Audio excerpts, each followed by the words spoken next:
Nikto is an open source web server scanner which performs comprehensive tests against multiple vulnerabilities, including dangerous files, outdated versions, and mainly the OWASP top 10 vulnerabilities. It's very wise to start scanning a website before performing any penetration tests on it.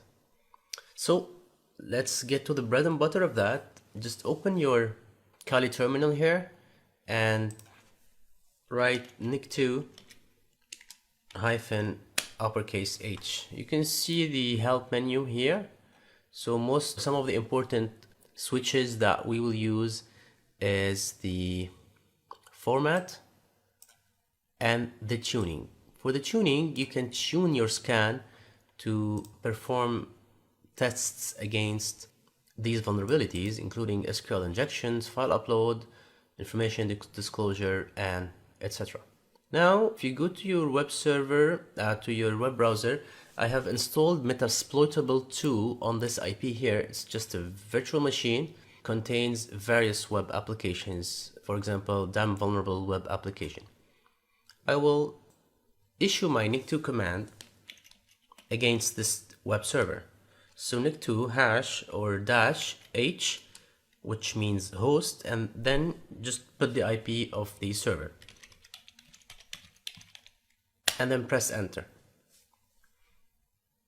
As you can see, it starts giving us some information about the server. The website is hosted on Apache and using Ubuntu Linux server. And here are some of the vulnerabilities that are included on the server, such as the cross-site scripting protection header is not defined, X content type options header is not set, and etc. As well, there are some OSVDB, which is open source vulnerability database, which is similar to the common vulnerability and common vulnerability exposure CVEs. You can just look them up on the internet and it will tell you exactly what type of vulnerability is that. Although that it mentions here the vulnerability at a high level. So this is one of the tests. It includes lots of options. So if you want to feel comfortable, just export it, put -output, and then specify the file name. I'll put Nikto here, and then -format. Make sure to put the F uppercase, and then HTML. Just press enter. It will create the file. It will output the same result in an HTML format. If you open it here, just right click on this file and open in Firefox, and you'll be able to see the report in an HTML format. This is very important, especially if you're a penetration tester. It's very important to document all the work that you do. Here it tells you the target IP, the target hostname, the port. We can change the port by issuing the -p switch and just put any port, but by default it's 80. The server is running Apache version 2.2.8 on Ubuntu, and you can see all the vulnerabilities here with the description and the link to the OSVDB entries. It's a very handy report. Now going back again to Nikto, as we saw once we issued this -h, is that we can tune our scan for different purposes. Like if you want to scan specifically for SQL injections, we need to use the parameter 9. So let me show you how. Suppose that we don't want to output. So Nikto -h, then the IP, then use -tuning, then the number 9. It will specifically scan this website against the SQL injection attack, and you can see the results. Now you can as well use HTTP in the host name / and then specifically mention the application name, which is the damn vulnerable web application. So now it will scan against SQL injection attacks on the damn vulnerable web application. So as you can see, it's a very handy tool and it's a very easy to use tool, and it's considered somehow a standard for web vulnerability scanning. Another easy to use penetration testing tool for finding vulnerabilities in web application is the ZAP OWASP. It's easy to invoke it. Just go to applications, then web applications analysis, and click on OWASP ZAP.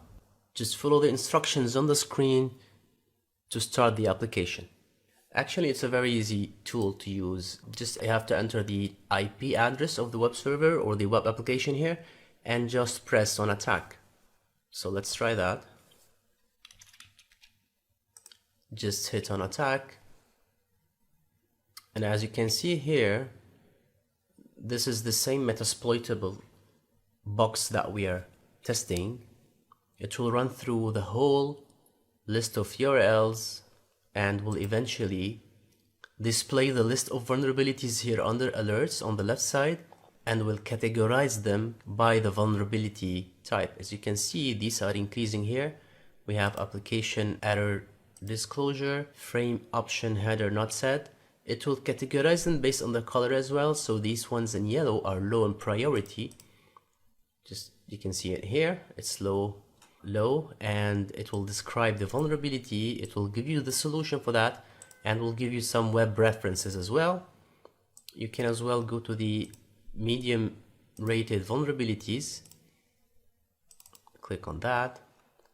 This is medium. The same thing goes in description, solution, and references. It's a very easy and a handy tool to use. Let's stop that here. Now let me tell you about some advanced features of this tool. You can select an application, for example, this damn vulnerable web application, and click on the session properties. You can go down here and select the authentication method in case you want to provide the username and password. You can put username and password here. You can select the URL from here. It will pop up the parameters automatically. Just make sure to select username here and password here. For the users, just need to add the user of the website in order to authenticate. So I'll put admin and just write admin and password, which is the default credentials for that. And just have to press OK. Make sure that session management is cookie based, and which is the default. Press OK and then right click on that and perform the attack again. Just start the scan, and it will list as well the vulnerabilities under the alerts tab in a categorized manner.